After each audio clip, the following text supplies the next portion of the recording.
Welcome, everyone. I have such a beautiful, heavy, and intensely emotional story for you today. But before we begin, just a quick note from me to you. If you want the full continuation of these stories, more uncensored 18-plus Ancient BL content, extended scenes, and unlimited royal forbidden romance, you can join us on Patreon at SpicyAncientBL. YouTube does not allow us to show or monetize everything freely here, so the deeper, darker, and much more intense versions are waiting for you over there. You can find the link in the video description and the pinned comment. Come join the family if you want the real, unfiltered heat. Now, take a deep breath, settle in, close your eyes if you want to. Let me take you back to a time of empires, a time of silk and steel, of falling snow and hidden secrets. Our story begins in the sprawling, gilded cage of the Great Jin Empire. The Imperial Palace of Jin is a place of unbelievable beauty. Crimson pillars, golden rooftops that stretch as far as the eye can see, gardens filled with white plum blossoms, and corridors so long they seem to swallow the light. But for 22-year-old Li Wei, this palace is not a home. It is a prison. 3 years ago, Li Wei was a prince, the beloved youngest son of the Yan kingdom. But Yan was weak, and Jin was ruthless. When the Jin army swept through his homeland, they burned his banners and tore down his walls. And the man who led that army? The man who rode through the gates of Li Wei's home on a warhorse as black as midnight, his armor stained with the blood of Li Wei's people? That was the Crown Prince of Jin. Zhao Yan. Zhao Yan. Just speaking his name in the imperial court is enough to make seasoned generals lower their eyes. He is 24 years old, and he is a man carved from ice. He is brilliant, devastatingly handsome, and completely devoid of mercy, or so everyone says. With sharp, piercing dark eyes, a jawline cut like glass, and an aura of absolute authority, Zhao Yan is the perfect weapon of the Jin Empire. He is destined to be emperor. And Li Wei was taken as a hostage, a trophy of war. Instead of executing him, the Emperor of Jin decided to humiliate the fallen royal family of Yan by stripping Li Wei of his titles and making him a personal attendant. And who did the Emperor assign Li Wei to serve? Crown Prince Zhao Yan. For 3 years, Li Wei has lived in the shadow of the man who destroyed his life. For 3 years, he has poured his tea, prepared his ink, and stood silently by his side while the court nobles whispered and sneered. Li Wei has learned to bite his tongue. He has learned to hide the burning defiance in his beautiful, expressive hazel eyes. He wears the simple, unadorned pale blue robes of a servant, but he carries himself with the quiet, unbroken grace of a prince. And the tension between them? Oh, the tension is suffocating. It is a bitterly cold winter evening. Outside the Crown Prince's private study, the snow is falling heavily, blanketing the palace courtyards in pure white. Inside, the room is warm, lit by dozens of flickering candles. The air smells of rich sandalwood incense and the sharp, earthy scent of ground ink. Zhao Yan is sitting at his low wooden desk, reading through military scrolls. He is wearing a dark crimson robe embroidered with black dragons, his long, dark hair cascading over his broad shoulders. He hasn't spoken a word in 2 hours. Li Wei kneels gracefully beside the desk, a small stone mortar in his hands, slowly grinding fresh ink. The rhythmic shh of the ink stick against the stone is the only sound in the room. Li Wei hates him. Or, at least, he tells himself he hates him. But there is a dangerous, confusing magnetism in this room. Whenever they are alone, the air feels heavy, electric. Li Wei glances up, just for a second, through his dark lashes. He looks at Zhao Yan's profile, the sharp slope of his nose, the steady, slow rise and fall of his chest, the way his long, calloused fingers grip the bamboo scroll. Suddenly, Zhao Yan stops reading. He doesn't turn his head. He just speaks, his voice a low, deep rumble that sends an involuntary shiver down Li Wei's spine. "You are grinding the ink too hard, Li Wei." Li Wei freezes. He looks down at the inkstone. His knuckles are white. He hadn't realized how tightly he was gripping the ink stick. "My apologies, Your Highness," Li Wei says. His voice is soft, but there is a slight, defiant edge to it, a subtle refusal to sound broken. Zhao Yan finally turns his head. Those dark, piercing eyes lock onto Li Wei. The intensity in Zhao Yan's gaze is something Li Wei has never been able to understand. It isn't hatred. It isn't mockery. It is something darker, something possessive, something that makes Li Wei's breath catch in his throat. "Come here," Zhao Yan commands, his voice dropping a fraction lower. Li Wei hesitates. His heart begins to hammer against his ribs. But he has no choice. He sets the ink stick down, rises to his feet, and steps around the low desk, kneeling again right beside the Crown Prince. He is so close now that he can feel the heat radiating from Zhao Yan's body. He can smell the faint scent of winter air and pine on the prince's clothes. "Closer," Zhao Yan murmurs. Li Wei swallows hard, shuffling an inch closer. Their knees are almost touching. Zhao Yan reaches out. Li Wei flinches, expecting a strike or a harsh reprimand. But instead, Zhao Yan's large, warm hand covers Li Wei's cold, trembling one. Li Wei's breath stops completely. Zhao Yan's thumb slowly traces the red mark on Li Wei's palm, right where the ink stick had been pressing into his skin. The touch is so shockingly gentle, so entirely uncharacteristic of the Ruthless Warlord, that it makes Li Wei's mind spin. "You will bruise yourself," Zhao Yan says softly, his eyes flicking up from Li Wei's hand to his lips and then to his eyes, "and I do not like it when things that belong to me are damaged." Li Wei yanks his hand back as if he's been burned. His chest heaves, his pride flaring up. "I do not belong to you," Li Wei whispers fiercely, forgetting his place for a moment. "I am a hostage, not your property." Silence falls over the room. It is a heavy, dangerous silence. Zhao Yan stares at him. The candlelight catches the gold flecks in the prince's dark eyes.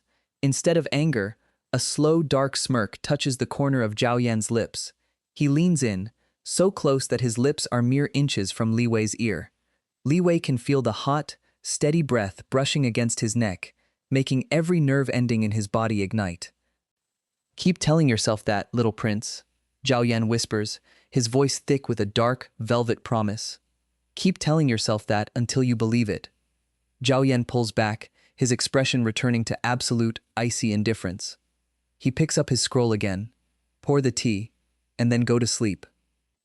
Li Wei's hands are shaking as he pours the hot tea. He doesn't know if he is shaking from anger, from fear, or from the terrifying, undeniable rush of heat that just flooded his entire body. This is how they exist, a dangerous game of push and pull, a dance on the edge of a sword. But things are about to change, because the imperial court does not care about hidden desires. They only care about power. A week later, the palace is thrown into chaos. The emperor has announced a grand winter banquet to welcome the envoys from the neighboring kingdom of Wei. But it is not just a diplomatic visit, it is a marriage negotiation. The emperor intends to marry Crown Prince Zhao Yan to the first princess of Wei. When Li Wei hears the news from the gossiping maids in the courtyard, something strange happens to him. A cold, sharp pain twists deep in his chest. It feels like a stone dropping into his stomach. He tells himself it's just anxiety. If Zhao Yan marries, the new crown princess will become the lady of the estate. She will likely hate Li Wei, a former enemy prince, and might have him tortured or killed. Yes, that must be it. It's just survival fear. It definitely isn't jealousy. It can't be. He hates Zhao Yan. That night, the grand banquet hall is a sea of opulence. Dancers in flowing red silk spin to the sound of zithers and flutes. The tables are loaded with roasted meats, sugared fruits, and warm rice wine. Li Wei stands quietly behind Zhao Yan's table, keeping his eyes lowered.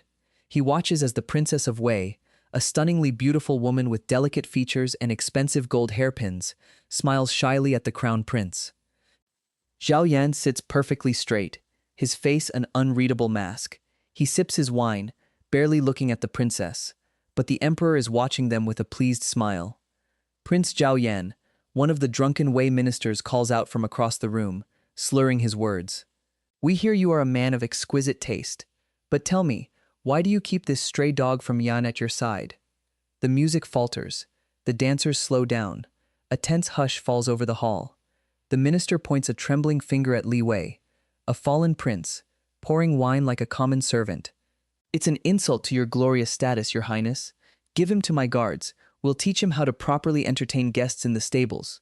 Cruel laughter erupts from the Wei delegation, and even some of the Jin nobles chuckle. Li Wei stands frozen. His face burns with humiliation, but he bites the inside of his cheek so hard he tastes blood. He will not cry. He will not break. He stares straight ahead. Zhao Yan slowly lowers his wine cup to the table. The sound of the ceramic hitting the wood is not loud, but somehow it echoes through the dead silent hall. Zhao Yan does not look at the minister. He doesn't even raise his voice. He simply says, "Say that again." The temperature in the room seems to drop 10 degrees. The drunken minister swallows, his laughter dying in his throat. Your Highness, I only meant, he is my personal attendant," Zhao Yan says, his voice cold, slow, and dripping with lethal menace. "He pours my wine. He stands at my side. You suggest he goes to your stables. Are you suggesting, minister, that your stables are of higher status than my side?" "No, of course not, Your Highness. I was merely making a joke about the Yan." "If you ever," Zhao Yan interrupts, finally looking up, his eyes flashing with a terrifying, murderous darkness. "Look at him, speak of him, or point your finger at him again. I will cut that finger off and feed it to the hunting dogs. Do we understand each other?" The minister turns pale as a sheet and drops to his knees, pressing his forehead to the floor, apologizing profusely. The emperor clears his throat nervously, waving his hand for the music to resume. The tension slowly dissipates, but Li Wei's heart is pounding so hard he feels dizzy. Zhao Yan reaches back without looking, holding his empty cup up. Li Wei steps forward, his hands trembling slightly, and pours the wine. As he leans in, Zhao Yan shifts his weight back just a fraction. For one fleeting second, the back of Zhao Yan's broad shoulder brushes against Li Wei's chest. "Breathe, Li Wei," Zhao Yan murmurs, so quietly that only Li Wei can hear it under the sound of the zithers. "No one will ever touch you, I swear it." Li Wei steps back into the shadows, his mind spinning, his heart aching with an emotion he is entirely unprepared for. Why? Why would the cold, ruthless prince defend him so fiercely? Why does Zhao Yan look at him like he is something precious, while keeping him locked in this cage? And if you are enjoying this forbidden royal tension, this slow burn of hidden desire and danger, remember, the extended and completely uncensored 18+ continuation of these stories is available right now on Patreon at SpicyAncientBL. If you want to know what happens behind closed doors when the prince and his captive are finally completely alone, you know where to go. The link is in the description and the pinned comment. Come find out what YouTube won't let us show. The banquet ends, but the tension does not.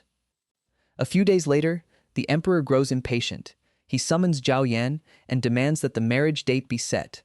The political alliance with Wei is crucial, but rumors begin to spread through the palace.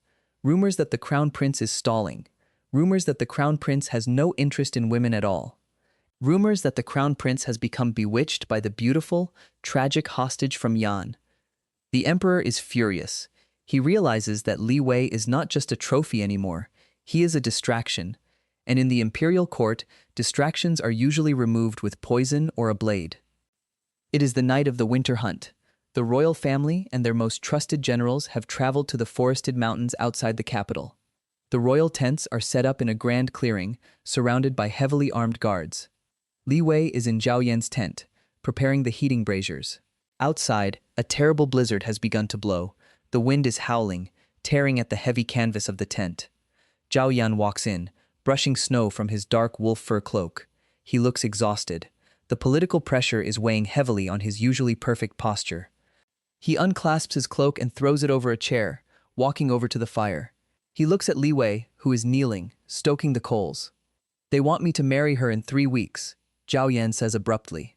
It is the first time he has spoken of it to Li Wei. Li Wei keeps his eyes on the fire. He doesn't want Zhao Yan to see the sudden sheen of tears in his eyes. "Congratulations, Your Highness. She is a beautiful princess. She will make a fine future empress." The words taste like ash in his mouth. Before Li Wei can blink, Zhao Yan crosses the tent. He grabs Li Wei by the upper arms and pulls him roughly to his feet. The sudden movement knocks the breath out of Li Wei. Zhao Yan slams Li Wei back against the thick wooden support pole of the tent. It isn't violent, but it is desperate. He pins Li Wei there, his tall, muscular frame caging Li Wei in completely. "Look at me," Zhao Yan demands, his breathing ragged. Li Wei turns his face away, his heart beating frantically against his ribs. "Let me go. You shouldn't do this. You are getting married." "I don't care about the marriage," Zhao Yan growls, his voice cracking with a fierce, raw emotion that Li Wei has never heard before. He reaches up, his large, warm hand gripping Li Wei's jaw, forcing the younger man to look at him. Zhao Yan's dark eyes are wide, wild, and filled with a desperate, agonizing longing. I don't care about the princess. I don't care about the alliance. Do you think I brought you here to be a servant? Do you think I kept you alive 3 years ago to humiliate you? Li Wei's breath is coming in short, panicked gasps. Then why, he whispers, a single tear escaping his eye and rolling down his cheek. Why did you destroy my home and drag me here? Why do you torment me like this? Zhao Yan's thumb gently brushes the tear away, his touch trembling.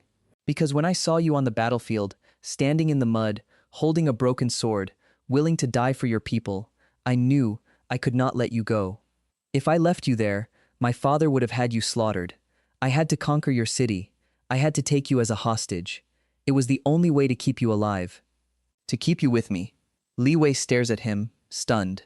The entire foundation of his hatred is crumbling beneath his feet. You ruined my life to save it? I am a monster, Li Wei, Zhao Yan whispers, pressing his forehead against Li Wei's, closing his eyes as if in pain. I know I am. I know you hate me. I know you dream of running a dagger through my heart. And if you want to, you can.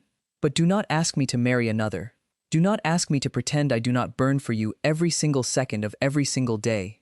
Li Wei is paralyzed. The heat radiating from Zhao Yan's body, the scent of snow and leather, the overwhelming confession. It is too much. His mind screams at him to push the prince away, but his body, his heart, betrays him. Slowly, hesitantly, Li Wei raises his hands. He rests them flat against Zhao Yan's broad chest.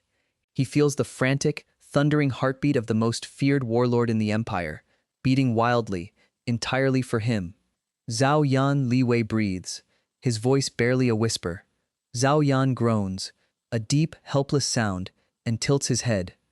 Their lips are so close, they are sharing the same breath. The tension is unbearable.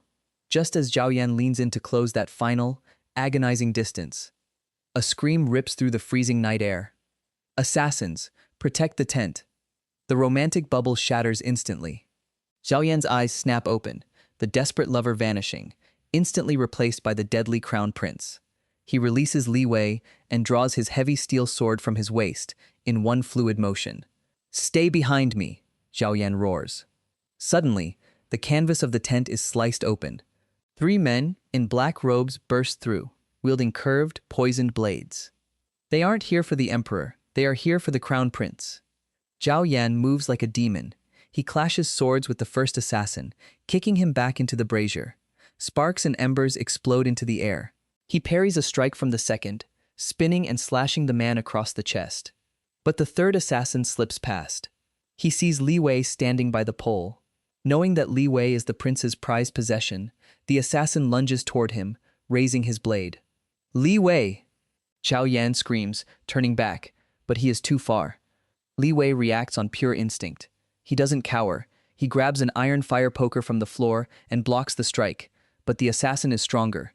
The man kicks Li Wei's legs out from under him, and Li Wei falls hard to the floor. The assassin raises his dagger to plunge it into Li Wei's chest.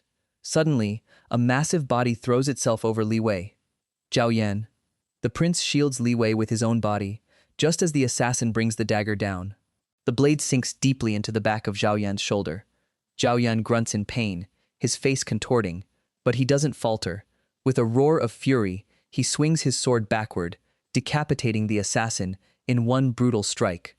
The tent falls silent, save for the howling wind and the crackling fire. Zhao Yan drops his sword. He collapses heavily onto Li Wei, breathing raggedly. Zhao Yan! Li Wei screams, true panic ripping through his throat. He scrambles up, catching the heavy prince in his arms. Blood is soaking through the back of Zhao Yan's clothes. The blade was poisoned. The veins around the wound are already turning an ugly, bruised purple. Guards finally burst into the tent, shouting and raising their weapons, but Zhao Yan waves them off with a trembling hand. Get out, Zhao Yan snarls, his voice weak but commanding. All of you, out. But your highness, the physician, a guard starts. I said out, Zhao Yan roars, coughing violently. The guards quickly retreat, terrified. Li Wei is shaking uncontrollably. He tears the fabric of Zhao Yan's robe, exposing the wound. "You fool, you stupid, arrogant fool," Li Wei sobs, tears finally falling freely as he presses a cloth against the bleeding wound. "Why did you do that? You are the crown prince. You are supposed to let the servant die." Zhao Yan reaches up with his uninjured arm. His blood-stained fingers gently cup the back of Li Wei's neck, pulling him down until their faces are inches apart. Zhao Yan's skin is burning with fever, his eyes half-lidded, but a soft, arrogant smile plays on his pale lips. "I told you," Zhao Yan whispers, his breath hot and shallow against Li Wei's trembling lips. "I don't like it when things that belong to me are damaged." His hand goes limp, and Zhao Yan loses consciousness. For the next 3 days, the royal camp is in absolute turmoil. The hunt is cancelled. The crown prince is in a coma, battling the poison. The emperor's physicians say it is hopeless. The poison is rare, brought from the western deserts. But Li Wei refuses to accept it. Li Wei never leaves Zhao Yan's side. He barely sleeps. He barely eats. He sits by the bed in the dimly lit royal tent, continually changing the cold cloths on Zhao Yan's burning forehead. He force-feeds the prince bitter herbal broths hour after hour. During the darkest hours of the night, when the camp is dead quiet, Li Wei sits on the floor beside the bed, holding Zhao Yan's large, calloused hand in both of his own. He presses his forehead against Zhao Yan's knuckles, weeping silently in the dark. "Don't die," Li Wei whispers into the empty room, his voice broken and raw. "You destroyed my life. You don't get to leave me alone in it. Wake up, Zhao Yan. I hate you. Please wake up." On the 4th night, the fever breaks. Li Wei is dozing, his head resting on the edge of the mattress, his fingers still entwined with Zhao Yan's. He feels a slight squeeze. Li Wei gasps and shoots up. Zhao Yan's dark eyes are open. He looks exhausted, pale, and weak, but the terrifying clarity is back in his gaze. He looks at their intertwined hands, and then up at Li Wei's tear-stained, exhausted face. "You look terrible, little prince," Zhao Yan murmurs, his voice a dry rasp. Li Wei lets out a choked sob. He doesn't care about his pride anymore. He doesn't care about his fallen kingdom, or his status as a hostage. He leans forward and presses his face into Zhao Yan's neck, crying softly, his shoulders shaking. Zhao Yan's healthy arm wraps around Li Wei's waist, pulling him up onto the bed, dragging him firmly against his chest. He buries his face in Li Wei's messy, uncombed hair, breathing in his scent like a man who has been starving. "You stayed," Zhao Yan whispers, holding him impossibly tight. "I couldn't let you die." Li Wei cries softly into his chest. "Who else would I pour tea for?" Zhao Yan lets out a weak, breathy laugh and tilts Li Wei's chin up. There is no hesitation this time. No assassins, no guards. Zhao Yan captures Li Wei's lips in a kiss. It is desperate, messy, and tastes like tears and bitter medicine. It is a collision of 3 years of repressed anger, forbidden longing, and absolute terrified love. Li Wei whimpers, melting completely into the kiss, his hands gripping the front of Zhao Yan's shirt, anchoring himself to the man who is both his ruin and his salvation. But their secret cannot last. When they return to the imperial city, the truth comes out. The assassins were not sent by a rival kingdom. They were sent by the faction supporting the Wei princess. They knew the crown prince was obsessed with his Yan hostage, and they wanted to eliminate the distraction so the political marriage could proceed. The emperor is furious, not at the assassins, but at Zhao Yan's weakness. The climax of our story takes place in the grand throne room. The emperor sits high on his golden dragon throne. Below him, the entire court is assembled. Zhao Yan stands tall in the center of the room. He is still recovering, his face pale, but his posture is unyielding. Li Wei is kneeling slightly behind him, guarded by imperial soldiers. "You have shamed this empire, Zhao Yan." The emperor's voice booms across the hall. "You took an arrow for a slave. You delayed a crucial alliance for a boy. I will tolerate this sickness no longer." The emperor points a jade-ringed finger at Li Wei. "Executioners, take the Yan boy to the courtyard. Behead him." Li Wei closes his eyes. He feels no fear, only a strange, sad peace. He had a few nights of knowing he was loved. That is more than he ever expected. The guards step forward and grab Li Wei's arms. "Touch him," Zhao Yan says. His voice isn't a yell. It is a terrifying, quiet whisper that echoes perfectly in the massive hall. The guards freeze. Zhao Yan turns slowly.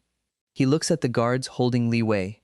His eyes are dead, soulless, the eyes of the monster that conquered kingdoms.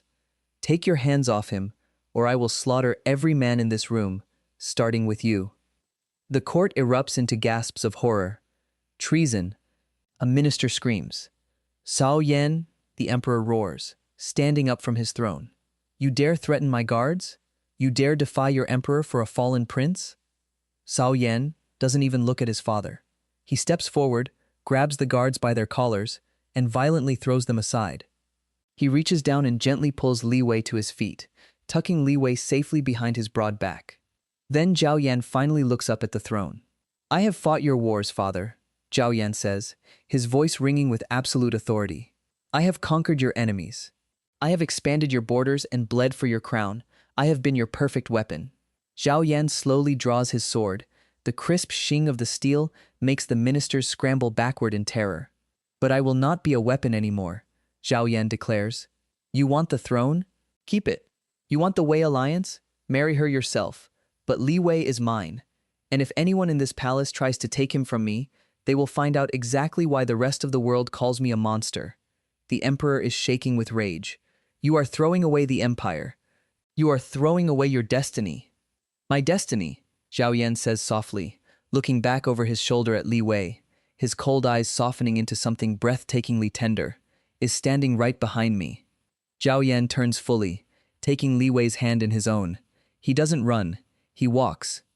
He walks slowly and deliberately down the long red carpet of the throne room, leading Li Wei toward the massive wooden doors. Not a single guard moves to stop them. Not a single general draws a sword, because they all know the truth. Without Zhao Yan, the Jin army is nothing. Without Zhao Yan, the empire crumbles. He is the true power in the room, and he has just made his choice. They leave the palace behind. They ride out of the imperial city on 2 fast horses, heading north, toward the snowy mountains and the hidden fortress estates, loyal only to the Crown Prince himself. Our story ends a year later. Picture a massive stone balcony, carved into the side of a snowy mountain. The air is crisp and biting, but the view is magnificent. Below them, a loyal army trains in the courtyard. The emperor was eventually forced to step down, unable to hold the empire together without his son. Zhao Yan seized the throne in a quiet, bloodless coup, but he refused to return to the imperial city. He rules from the north, on his own terms. Li Wei stands by the stone railing, looking out at the falling snow. He is no longer wearing the pale, cheap robes of a servant.